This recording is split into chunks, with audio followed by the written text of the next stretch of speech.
One night, 4 years ago, my husband, my partner of 14 years, calmly and quietly announced that he didn't love me anymore and that he was leaving. It came out of nowhere. I thought he'd lost his mind, that he was depressed or in trouble.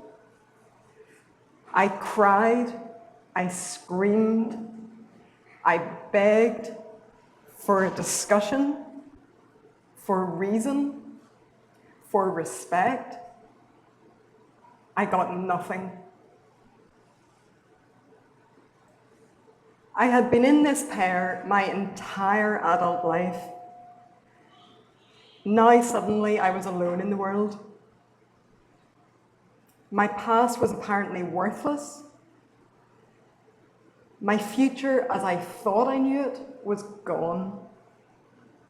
What I thought I knew, I didn't. It was devastating. At times I felt angry, betrayed, humiliated, sad. Other times I felt nothing at all. I learned that shock and grief come in waves, and even months later, my sports master commented that where I once would have been squirming off the table in discomfort, I didn't even flinch. Pain became part of my everyday existence. The emotional pain manifested itself physically. For months, I felt a presence inside my chest, which I referred to as the black hole. I used to draw how it felt each day. Some days it felt sharp, sore to the touch. Some days it could expand or become so dense and heavy that it was hard to breathe. One night I went to the hospital in case I was actually having a heart attack, but an ECG revealed no medical problem. My mother said, "They don't call it heartbreak for nothing." Some days, even my bones hurt.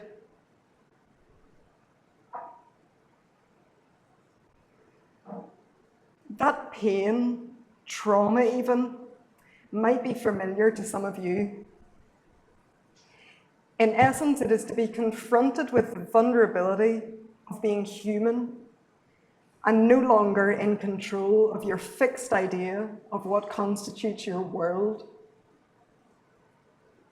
Every person who has experienced this intensely painful vulnerability and survived, as most people do, will have done so in their own unique way. I'd like to share with you my story of how I survived and reclaimed, redesigned my place in the world.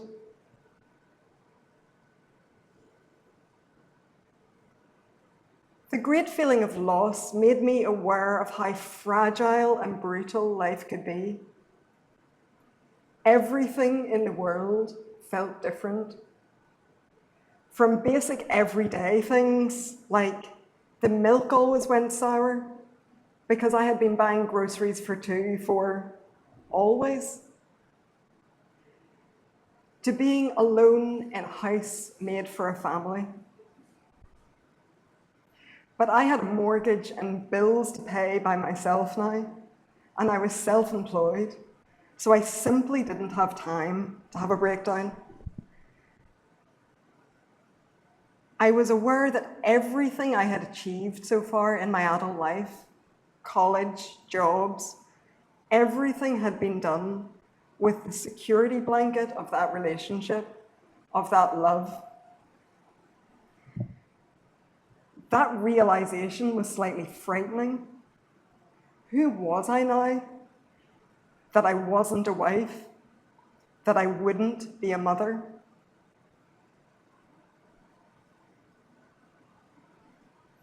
But it was also liberating and energizing.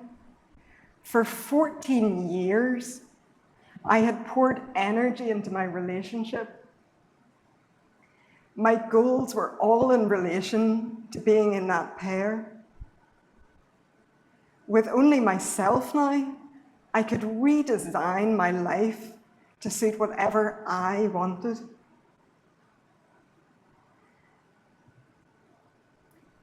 It might not sound like an ideal starting point for training an endurance sport, but triathlon became my lifeline.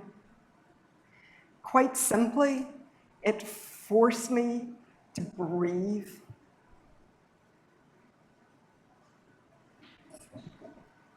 I had already recently joined a triathlon club and was casually doing some training, just as something a bit more interesting than going to a gym. I came into sport late, and I don't mean at 12, I mean I started going to some gym classes before I hit 30. Now, attending swim practice became a crutch in keeping a routine. Here was this 1 hour of the day that I could control, where I could focus on the physical, unleash some anger on the water, breathe. I wasn't ignoring my grief. That was impossible.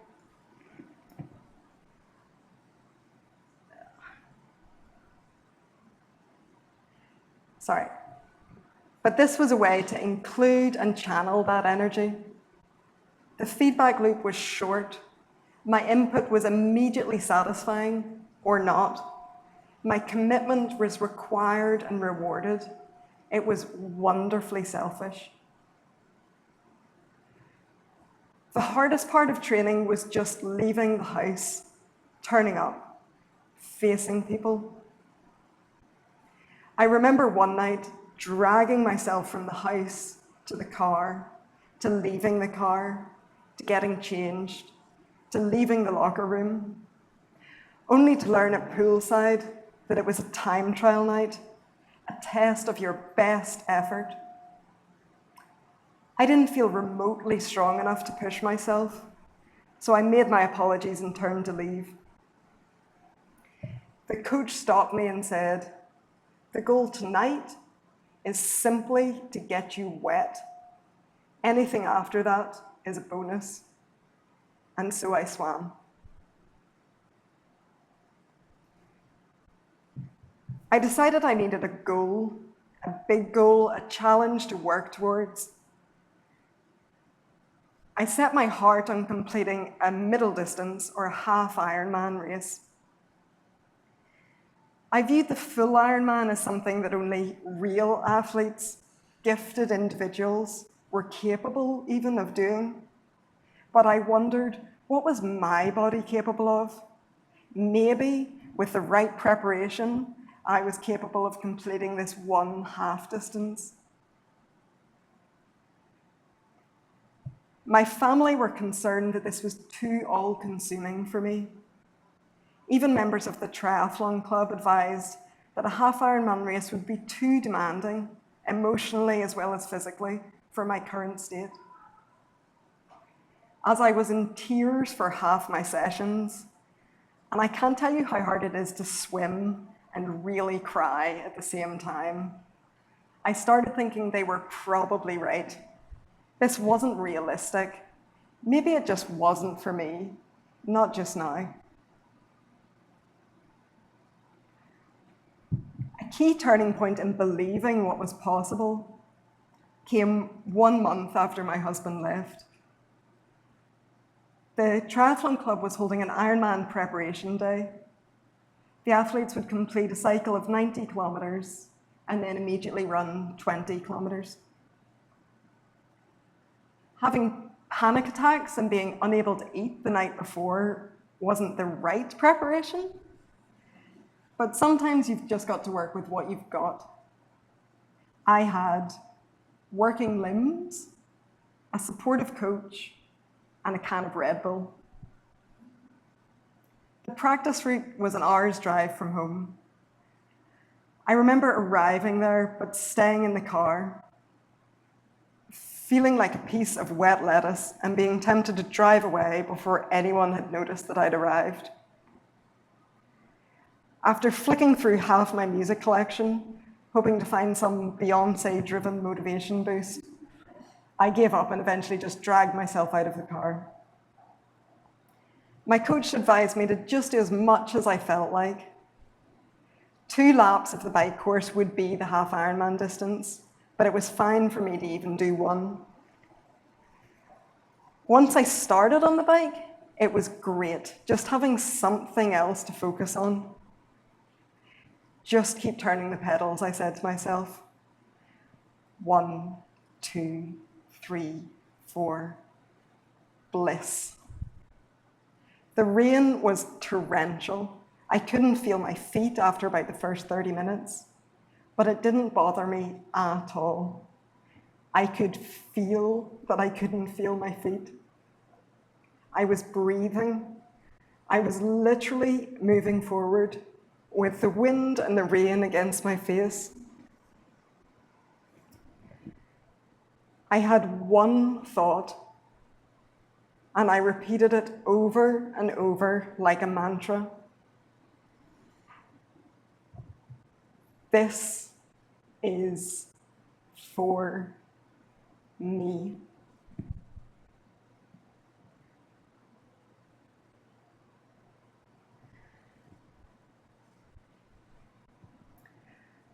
It took me well over 4 hours, but I completed the full 90 kilometers of the bike. My feet were numb from the cold, and as time wasn't really an issue, I stopped to regain some feeling before starting the run.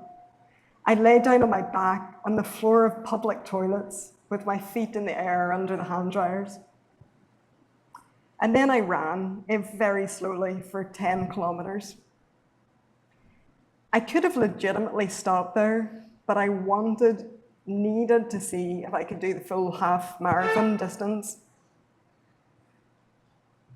The second 10 kilometers became just painful. My shoulders, feet, just about every muscle in my legs hurt.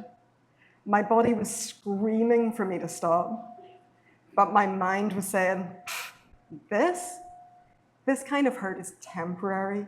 Keep going. This is for me. It wasn't pretty, but I eventually finished the run distance. At the finish, my coach looked at me like he'd seen a ghost. "Stay there," he shouted, and sped off on his bike, returning with some food and drink. I had been so focused that I hadn't thought to eat or drink for the entire 7 hours. My own doubts about what I was capable of were put to rest. Yes, I thought, this is for me. This redefines who me is. 10 weeks later, I completed that half Ironman distance race. Afterwards, as soon as I got to an internet connection, I entered my first full Ironman race. Once you step out of your ordinary world, once you find the energy to cross that threshold, it's like you connect to some elemental capacity within yourself, and there is no going back.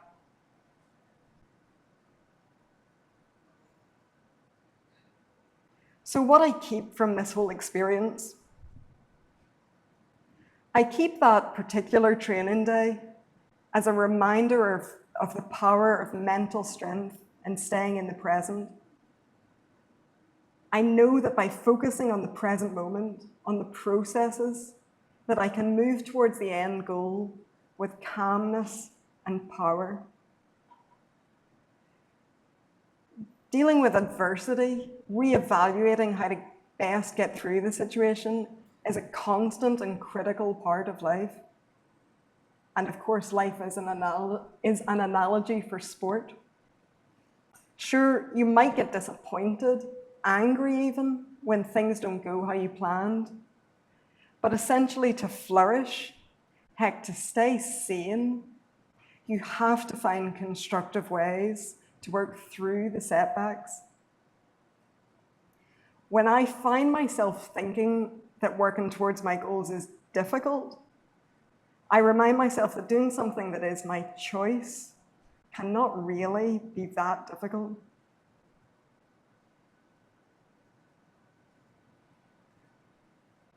I've learned not to ask, is this the right starting point?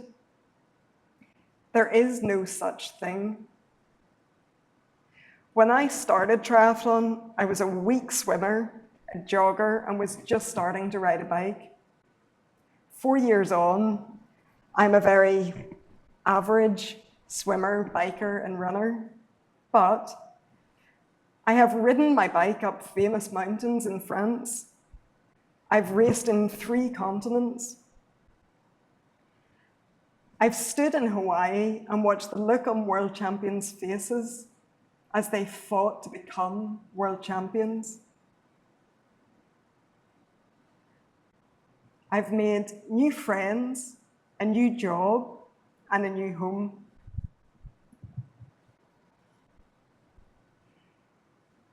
If I'd waited until I was fit enough, I would have missed out on all that. And for what?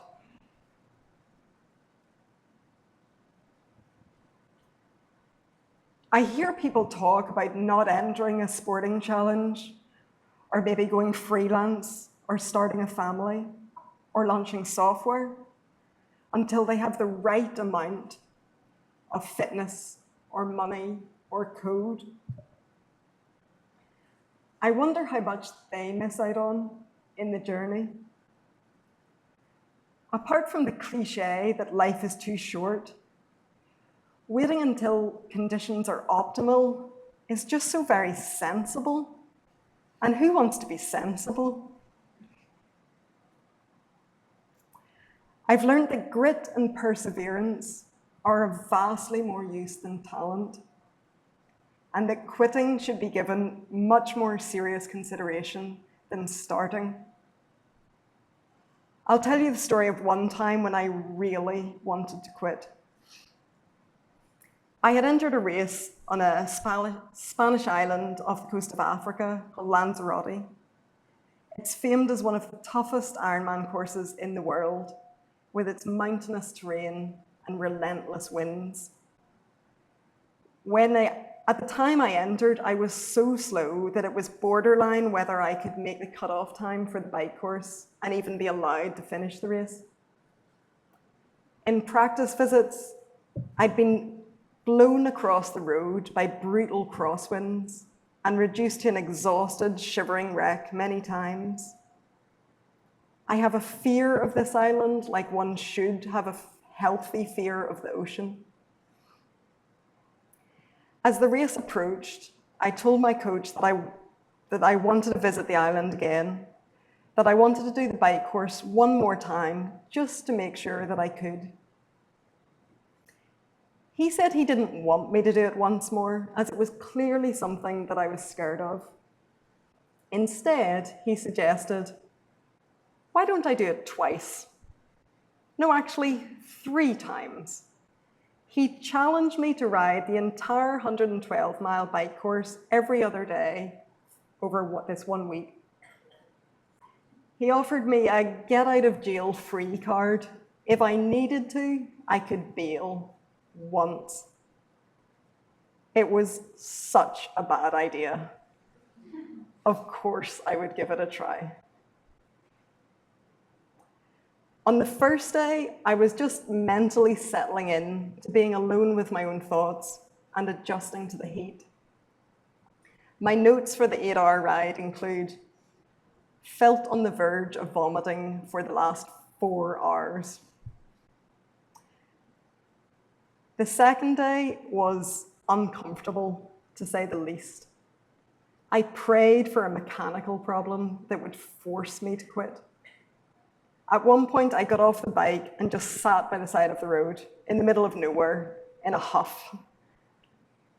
But I didn't want to quit on the second day. What if I really needed to on the third? And actually, what if the get out of jail card offer was a trick? I caught myself saying, this is too difficult. And that struck a nerve. Really? Is this really what difficult looks like? So I mentally rebooted and changed the questions that I was asking myself. Do I want to keep going for another 5 hours or quit? Was not a helpful question. Can I make the next 44 minutes it will take to get me to the top of that climb? Was more helpful. So was bribing myself with the promise of a cake stop.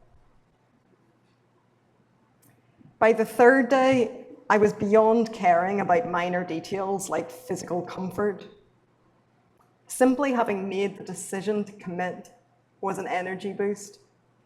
And cheesy as it might sound, making the effort to consciously tell yourself that you are strong really works. When I finished that third 8-9 hour bike ride of the week, I texted my coach and proudly announced, I did it. He replied, oh my God, I didn't think you'd actually do all 3. But, he said, I bet you're not scared of it now. And I wasn't scared. I was content with my new respectful bond for this crazy, brutal land. I was proud of pushing past what had felt like my mental and physical limits. When I arrived 5 weeks later to do the race itself, as the athletes gathered and exchanged chit-chat, one man said to me, oh, are you the girl who did the bike course 3 times in 1 week? No, I said. I'm the woman who did the bike course 3 times in 1 week. But I have felt like quitting in training or even races countless times. Sometimes my internal debate has accepted the setbacks and decided on new goals, new reasons to continue. A few months ago, I was doing a race in the Virgin Islands. I completed the swim and the bike, but then very early on in the run, I got into difficulty. I struggled to even lift my legs. I struggled to take on the fuel my body needed, and I started to just walk and cry. On the shuffle back, I thought at least I'd just be able to stop at the turnaround point. There was surely no point in continuing. The race was ruined now, after all. I told myself that it's a nonsense to continue, just for the sake of not quitting. The halfway turnaround point was right by the finish, where my belongings were, a very tempting stopping point. But I couldn't quite bring myself to stop, not just yet. I plodded on until I could answer the question, why? What would be the point in continuing? On that particular day, I decided the point was simply to feel what it feels like to run, or not, as the case was, in that humidity, on those hills, having not fueled myself correctly. At the finish line, I was whisked into the medical tent, wrapped in cold, wet towels to bring my temperature down, and put on an IV drip to help my body rehydrate. I don't put myself through that discomfort just to be a masochist. I'm motivated by wanting to be better at this thing that I do. I want to feel what it feels like when it sucks. I will remember that I don't like that feeling, and I will learn to avoid the choices that led me there. Other times, I have quit. Some of those times, the reason to stop was good enough, like when I was pretty sure I would drown. Other times it wasn't, not really. The problem with quitting is that you can only do it once.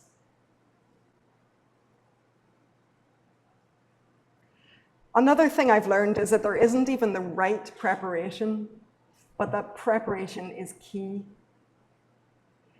My commitment is to consistent practice. I love racing, but that is the celebration of the practice that I've worked and worked and worked at. Races inspire, support, and showcase the extraordinary. Showing up, putting in the work every single day is in itself an extraordinary achievement. Practice can be frustrating and lonely. Mostly it is uncomfortable and often leaves me exhausted. And yet, it can bring deep satisfaction and moments of pure joy, moments that I savor for hours, weeks, years even, with that wonderful, I did that aftertaste. My proudest moments are all from training days. When no one is looking, when in theory it doesn't matter if I start or finish at all. But those are the days that fuel the belief that I can and the desire that I will. Sport encourages a willingness to put yourself out there with no guarantees that anything will work. Through solid preparation, we build the confidence to dive in, to live with that approach. Finally, and most importantly, I've learned that it's important to know your why, to stay connected with yourself, to what's happening inside and outside of you, to know what drives you today. Because when the pain comes, be it physical, emotional, financial, you need to feel something stronger to keep going. You'll need your why.